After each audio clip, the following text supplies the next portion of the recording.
ലഹരിക്കും അക്രമത്തിനുമെതിരായ 24 SKN40 Kerala യാത്രയുടെ ഭാഗമായി തുറന്നു കാണിച്ച തലശ്ശേരി നഗരഹൃദയത്തിലെ ലഹരി കേന്ദ്രത്തെ മാറ്റിയെടുക്കാൻ ശ്രമമായി തലശ്ശേരി നഗരസഭ രംഗത്ത് വന്നു. ലഹരി സംഘത്തിന്റെ താവളമായ പഴയ പോർട്ട് കെട്ടിടവും പരിസരവും ലഹരി വിരുദ്ധ ദിനത്തിന്റെ ഭാഗമായി ശുചീകരിക്കുകയാണിപ്പോൾ. 24 ഇടപെടലിനെ തുടർന്ന് ഈ പ്രദേശത്തെ പോലീസും എക്സൈസ് നിരീക്ഷണവും ശക്തമാക്കിയിട്ടുണ്ട്. തലശ്ശേരിയിൽ നിന്ന് അരുൺ പൂപ്പറമ്പയുടെ റിപ്പോർട്ട്. ഏറെക്കാലം നാട്ടുകാരുടെ ആശങ്കയായി നിന്നിരുന്ന ലഹരി സംഘങ്ങളുടെ താവളമായിരുന്ന തലശ്ശേരി നഗരഹൃദയത്തിലെ തന്നെ കേന്ദ്രം അത് മാറ്റിയെടുക്കുന്നതിന് വേണ്ടിയിട്ടുള്ള ശ്രമങ്ങളാണിപ്പോൾ നഗരസഭയുടെ നേതൃത്വത്തിൽ ആരംഭിച്ചിട്ടുള്ളത്. നഗരസഭ, പോലീസ്, എക്സൈസ്, വിവിധ സന്നദ്ധ സംഘടനകളെല്ലാം, കൂട്ടായ്മകൾ, നാട്ടുകാരെല്ലാം ചേർന്നുകൊണ്ട് ആ ശ്രമം നടത്തിക്കൊണ്ടിരിക്കുകയാണ്, അല്ലെങ്കിൽ അതിൻ്റെ ആരംഭം കുറിച്ചിരിക്കുകയാണ്. SKN40 യാത്രയുടെ ഭാഗമായി ഇവിടെ നാട്ടുകാരുടെ ആശങ്ക നമ്മളത് കാണുകയും അതിനുശേഷം ഈ കേന്ദ്രത്തെപ്പറ്റി അല്ലെങ്കിൽ ഈ ലഹരി താവളത്തെപ്പറ്റി തുറന്നു കാണിക്കുകയും അതിൻ്റെ തുടർ വാർത്തകളൊക്കെ നമ്മൾ നൽകുകയും ചെയ്തിരുന്നു. അതേ തുടർന്ന് പോലീസിൻ്റെയും എക്സൈസിൻ്റെയും നിരീക്ഷണവും ഈ സ്ഥലത്ത് ഏർപ്പെടുത്തിയിരുന്നു.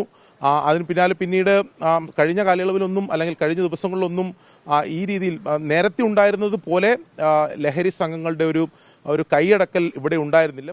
ഇപ്പം 24 വന്ന വാർത്തയുടെ അടിസ്ഥാനത്തിൽ എല്ലാവരും ആ കാര്യങ്ങൾ കൂടുതൽ ശ്രദ്ധിക്കുക. ഇത്രയും തുക ഫണ്ട് ചെലവഴിച്ചിട്ടുണ്ടാക്കിയ ഈ ബിൽഡിംഗ് ഇങ്ങനെ ഒരു അനാഥ നിലയിൽ ഉണ്ടാകുമ്പോൾ അവരെയും നമ്മൾ വിളിച്ചു. അതുപോലെ തന്നെ പോലീസ് എല്ലാവരുടെയും സഹായ സഹകരണത്തോടെയാണ് ഇന്ന് ഇവിടെയുള്ള വൃത്തികേടുകളും മാലിന്യങ്ങളൊക്കെ നീക്കം ചെയ്യുന്നത്.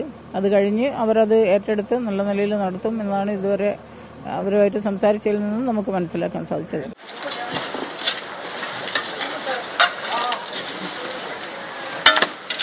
ഈ ഒരു ബിൽഡിങ്ങിനെ സംബന്ധിച്ചുള്ള പ്രശ്നങ്ങൾ സോൾവ് ചെയ്യാൻ വേണ്ടി എല്ലാ ഓർഗനൈസേഷൻസ് ഒരുമിച്ച് വന്നേക്കാണ്. അപ്പം മുനിസിപ്പാലിറ്റി ഉണ്ട്, സബ് കളക്ടർ ഉണ്ട്, അതുപോലെ പോലീസും ഫുൾ ആയിട്ടുണ്ട്. നമ്മുടെ സൈഡിൽ നിന്ന് ഒരു എഫേർട്ട് ഇട്ടിട്ട് ഈ പ്ലേസിനെ മാക്സിമം ക്ലീനും സേഫും ആക്കാനുള്ള ഒരു എഫേർട്ട് തന്നെയാണ് നമ്മൾ ഇടുന്നത്. അത് നമ്മൾ കണ്ടിന്യൂ ചെയ്യുകയും ചെയ്യും. ഇവിടുന്ന് ഒരുപാട് കേസ് പിടിച്ചിട്ടുണ്ടെങ്കിലും ഇതിൻ്റെ ഒരു ശാശ്വത പരിഹാരത്തിലോട്ടുള്ള മൂവ്മെന്റ് നമ്മളെല്ലാവരും ഒരുമിച്ച് തന്നെ ചെയ്യുക തന്നെയാണ്.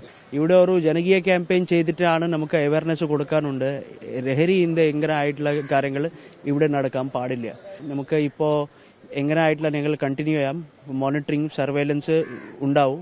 ഇതായിട്ടുള്ള ഇമ്മീഡിയറ്റ് ഒരു സ്റ്റെപ്പാണ്. ഇതിന് ശേഷം ക്യാമറ വെച്ചിട്ട് നിരന്തരമായിട്ടുള്ള ഒരു മോണിറ്ററിംഗും നടക്കും. പിന്നെ കേസുകൾ എന്തെങ്കിലും വന്നാൽ ശേഷം നമുക്ക് ആക്ഷൻ എടുക്കാം. വർഷങ്ങളായിട്ടുള്ള നാട്ടുകാരുടെ ആവശ്യമാണ് ഈ ലഹരി താവളം ഇവിടെ നിന്ന് പൂർണ്ണമായും അത് മാറ്റിയെടുക്കാൻ സാധിക്കണമെന്നുള്ളത്. അതിൻ്റെ ശ്രമം ആരംഭിച്ചു കഴിഞ്ഞു എന്നുള്ളത് ആശ്വാസകരമായ അല്ലെങ്കിൽ ശുഭകരമായിട്ടുള്ള ഒരു വിവരമാണ്. എന്തായാലും ഇന്ന് ആദ്യഘട്ടം എന്നോണം ശുചീകരണ പ്രവൃത്തിയാണ്. തുടർന്ന് കൂടുതൽ പ്രവർത്തനങ്ങളിലേക്ക് പോകും എന്നതാണ് നഗരസഭ ഉൾപ്പെടെ അറിയിച്ചിട്ടുള്ളത്. Okay, Arun Pooparamba, thank you. എന്തായാലും ഈ തലശ്ശേരിയിലെ ഈ പ്രദേശത്ത് പോയ കാര്യം നമുക്ക് ഓർമ്മയുണ്ട്. അവിടെ യഥാർത്ഥത്തിൽ ഒരുപാട് രാത്രിയുടെ സൃഷ്ടാക്കളെന്ന് പറയുന്ന ചില ആൾക്കാർ അവിടെ കറങ്ങി നടക്കുന്നുണ്ടായിരുന്നു. മാത്രമല്ല ഈ രാസലഹരി ഉൾപ്പെടെയുള്ള ഉപയോഗിക്കുന്ന ആളുകൾ സാധാരണഗതിയിൽ ഉപയോഗിക്കുന്ന സിറിഞ്ചുകളൊക്കെ അവിടെ നമ്മൾ കണ്ടു.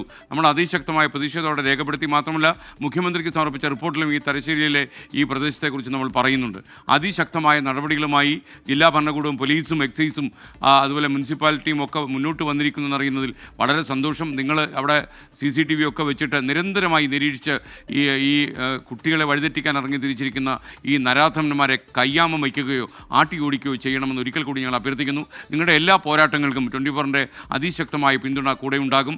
ഈ ലഹരി വിരുദ്ധ പോരാട്ടത്തിൽ ഏറ്റവും അവസാനം വരെ നിൽക്കാനാണ് ഞങ്ങളുടെ തീരുമാനം.